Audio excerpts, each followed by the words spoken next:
नमस्कार. उद्याचा हा आषाढी एकादशीचा अत्यंत पवित्र दिवस. या दिवशी लाखो वारकरी पंढरपुरामध्ये पायी वारी करत जातात आणि या दिवशी चंद्रभागेमध्ये स्नान करण्याला विशेष धार्मिक महत्त्व आहे. परंतु ज्यांना तिथे जाणे शक्य नाही त्यांनी चंद्रभागा स्नानाचे पुण्य मिळवण्यासाठी घरीच अंघोळीच्या पाण्यामध्ये ही एक वस्तू टाकायची आहे. चंद्रभागा स्नानाचे पुण्यफळ तर मिळणारच आहे. घरातील दरिद्रता, दुःख, शत्रुबाधा, पितृदोष दूर करण्यासाठी खूप महत्त्वाचा आहे आणि एक विशेष सल्ला देखील मी तुम्हाला यामध्ये देणार आहे. सर्व बाधा, संकटे, विघ्न हे नक्कीच दूर होतील. घरामध्ये सुख, शांती, समृद्धी लाभेल आणि प्रत्येक कामामध्ये यश मिळेल. तर अंघोळीच्या पाण्यामध्ये टाकायची अशी कोणती वस्तू आहे, सकाळी कोणत्या वेळेत टाकायची आहे, सविस्तर माहिती आपण या व्हिडिओमध्ये बघणार आहोत. त्यामुळे स्किप न करता शेवटपर्यंत बघा. माहिती आवडल्यास लाईक, शेअर, सबस्क्राईब करून बेल आयकॉनला प्रेस करा. कमेंट बॉक्समध्ये श्री हरी विठ्ठल रामकृष्ण हरी किंवा ओम नमो भगवते वासुदेवाय नमः लिहायला अजिबात विसरू नका. या दिवशी केस धुवावेत का नाही ही देखील माहिती मी तुम्हाला याच व्हिडिओमध्ये पुढे सांगणार आहे. त्यामुळे व्हिडिओ शेवटपर्यंत बघा. अर्धवट माहितीने काहीही साध्य होत नाही, म्हणून शेवटपर्यंत बघायचं आहे. धर्मशास्त्रानुसार आषाढी एकादशी ही तिथी अत्यंत महत्त्वाची मानली जाते.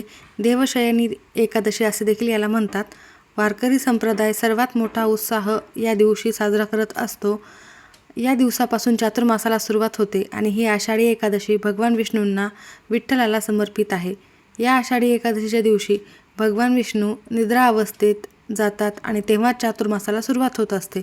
पुढील 4 महिने हे निद्रा घेत असतात. त्यामुळे या काळात कोणतीही शुभ कार्ये केली जात नाही. सृष्टीचा संपूर्ण कारभार भगवान शिवाच्या हातात असतो. भगवान शिवशंकर हे कारभार सांभाळत असतात. आषाढी एकादशीच्या दिवशी पंढरपूर येथे विठ्ठल रुक्मिणीच्या दर्शनासाठी लाखो वारकरी पायी दिंडी घेऊन जातात आणि आषाढी एकादशीच्या दिवशी चंद्रभागेमध्ये स्नान करून विठ्ठलाचे दर्शन घेतात. आपल्या आयुष्यातील सर्व अडचणी, दुःख दूर व्हावे यासाठी मनोभावे प्रार्थना देखील केली जाते. तर आषाढी एकादशीच्या दिवशी सर्व पापांचा नाश होऊन, कोणतीही बाधा असो, नकारात्मकता असो, त्याचा नाश होऊन प्रगतीचे मार्ग मोकळे व्हावेत, घरामध्ये सुखशांती लाभावी यासाठी भगवान विष्णूंची पूजा केली जाते आणि हा उपाय देखील तुम्हाला घरीच करायचा आहे. कारण चंद्रभागेसारख्या पवित्र ठिकाणी जाऊन स्नान करणे प्रत्येकालाच नाही शक्य होत. तर घरी ही वस्तू टाका. जर तुम्हाला उद्या शक्य झाले तर तुमच्या घराजवळ एखादं पवित्र तीर्थक्षेत्र जर असेल तर तिथे जाऊन तुम्ही स्नान करायचे आहे आणि जर नसेल तर घरीच ही वस्तू अंघोळीच्या पाण्यामध्ये टाका. तीर्थक्षेत्री स्नान केल्याचे पुण्यफळ प्राप्त होते. आषाढी एकादशीला स्नानाचा जो शुभ मुहूर्त आहे तो सकाळी ब्रह्ममुहूर्तापासून म्हणजे 4 वाजल्यापासून ते 5 वाजेपर्यंत असा असणार आहे. परंतु तुम्हाला हे स्नान कधी करायचे आहे तर तुम्ही सकाळी 4 वाजल्यापासून ते 8:30 वाजेपर्यंत कधीही हे स्नान करू शकता. शक्यतो लवकरात लवकर करण्याचा जास्तीत जास्त प्रयत्न करा, कारण लवकर केलं तरच याचे शुभफळ प्राप्त होते. आषाढी एकादशीला सर्व देवी देवतांचे तेज एकवटलेले असते. सकारात्मक लहरी जास्त प्रमाणामध्ये वातावरणात सक्रिय असतात आणि विठ्ठल तत्व म्हणजेच विष्णू तत्व हे पृथ्वीवर सर्वात जास्त प्रमाणामध्ये जागृत असते. त्यासोबतच जे आपण वारकरी जे आहेत ते मंत्रोच्चार करत करत पायी दिंडी करतात आणि पंढरपुरात पोहोचतात. तर त्यांच्या त्या मंत्रोच्चारामुळे, त्यांच्या त्या नामजपामुळे वातावरणामध्ये एक सकारात्मकता, सात्विक लहरी असंख्य प्रमाणामध्ये निर्माण झालेले असतात. त्यामुळे तुम्ही कोणतेही जरी उपाय केले तर ते विशेष फलदायी ठरतात. उद्याचा हा दिवस साधा दिवस अजिबातच नाही आहे. खूप महत्त्वाची आणि विशेष तिथी ही असणार आहे. सर्व संकटे, दारिद्र्य दूर करण्यासाठी आणि शत्रूंचा त्रास, कुठलीही बाधा, विघ्न नष्ट करण्यासाठी खूप अशुभ तिथी ही ठरणार आहे. कारण याचे महत्त्व मी तुम्हाला सुरुवातीला सांगितलेले आहेत. गंगेत स्नान करण्याला खूप महत्त्वाचे मानले जाते. पवित्र चंद्रभागेत स्नान करण्याला देखील महत्त्वाचे मानले जाते. म्हणून तुम्ही घरी हे स्नान नक्की करा. तर तुमच्या करिअरमध्ये अडथळे येत असतील, नोकरीत, उद्योग व्यवसायामध्ये तुमची प्रगती होत नसेल किंवा मग मुलांची देखील अभ्यासामध्ये लक्ष लागत नसेल, त्यांचीही प्रगती होत नसेल, खूप मेहनत करूनही तुम्हाला हवं तेवढं यश मिळत नसेल, तर तुम्हाला आंघोळ करताना फक्त एक महत्त्वाची वस्तू अंघोळीच्या पाण्यामध्ये उद्याच्या अत्यंत शुभ दिवशी टाकायची आहे आणि एक मंत्र देखील म्हणायचा आहे. आणि तुम्ही जर ही वस्तू अंघोळीच्या पाण्यामध्ये टाकली तर तुमची जी काही मेहनत आहे, जे काही तुम्ही कष्ट करताय त्याला 100% यश मिळणार. काही शत्रू असे असतात जे आपल्या तोंडावर गोड बोलतात आणि माघारी आपल्याविषयी कटकारस्थान करत असतात आणि निगेटिव्ह विचार देखील करतात आणि त्यांच्या त्या नकारात्मक शक्तीमुळे आपल्यावर असंख्य परिणाम व्हायला लागतात. कधीकधी आपला जो सकारात्मक प्रभाव असतो, जे आपण उपाय करतो किंवा मग मंत्रजप करतो त्यामुळे कोणतीही नकारात्मक बाधा तुमच्यासमोर येऊ शकत नाही. परंतु तुम्ही जर हे करत नसाल तर कोणतीही नकारात्मकता तुम्हाला स्पर्श करू शकते. म्हणून तुम्हाला काय करायचे आहे, तर तुमच्या घराला सुरक्षा कवच निर्माण होण्यासाठी, तुम्हाला स्वतःला सुरक्षा कवच निर्माण होण्यासाठी हा उपाय आवर्जून करायचा आहे. काही मंत्रोच्चार करायचे आहेत, ज्यामुळे कोणतीही नकारात्मकता, कुठलाही शत्रू असो, त्याची नकारात्मकता तुम्हाला स्पर्श देखील करणार नाही आणि तुमचे प्रगतीचे मार्ग हे मोकळे होतील. तुमच्या घरामध्ये जर सुखशांती लाभत नसेल, कुठला ना कुठला दोष तुमच्या घराला लागलेला असेल किंवा मग बाधा झालेली असेल, तर हे सर्व संपून प्रत्येक कामामध्ये तुम्हाला यश मिळायला नक्की सुरुवात होईल.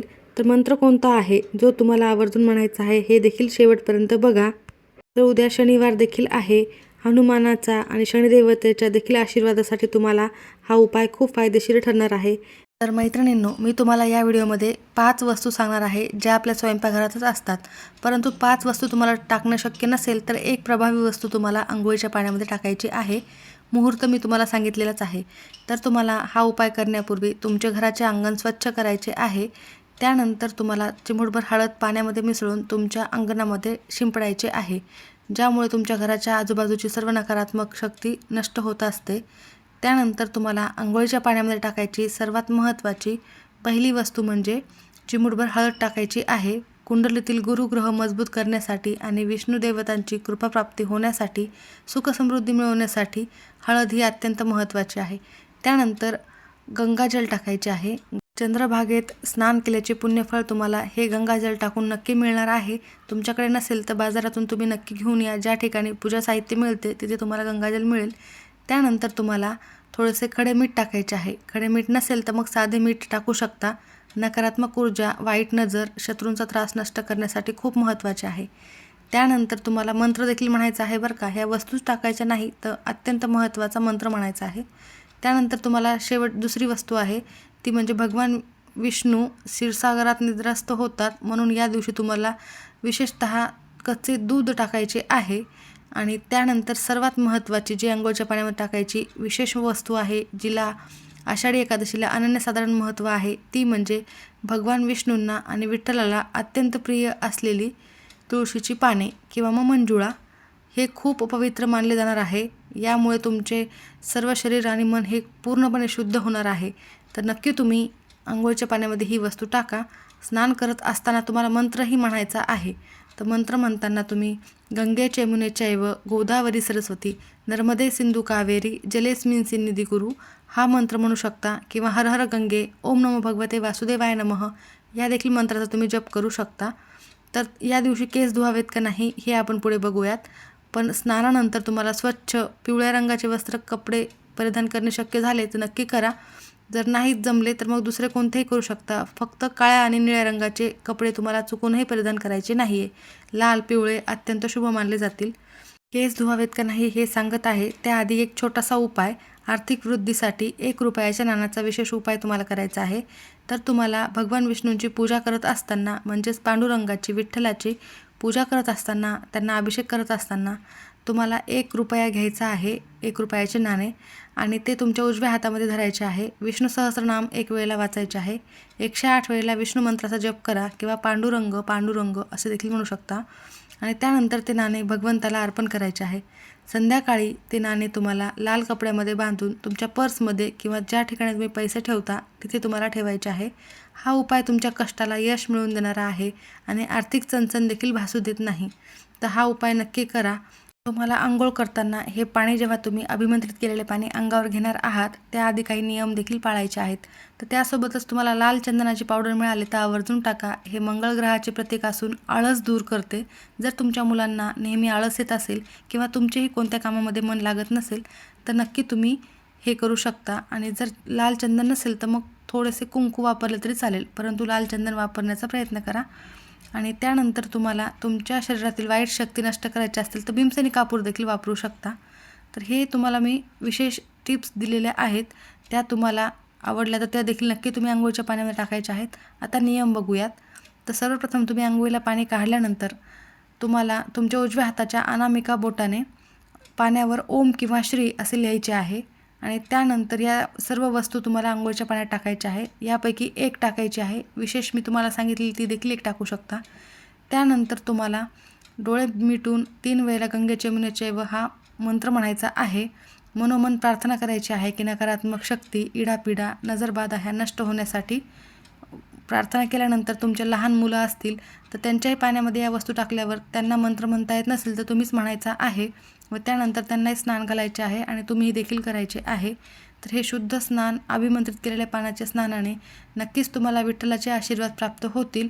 त्यासोबतच उद्या जर सुतक असेल कोणाच्या घरी तर हा उपाय कोणालाही करता येणार नाही. स्त्रियांना मासिक धर्म असेल तर त्या सोडून इथंच कोणीही हा उपाय केला तरी चालेल. नक्की करा. तुम्हा सर्वांना आषाढी एकादशीच्या खूप खूप शुभेच्छा.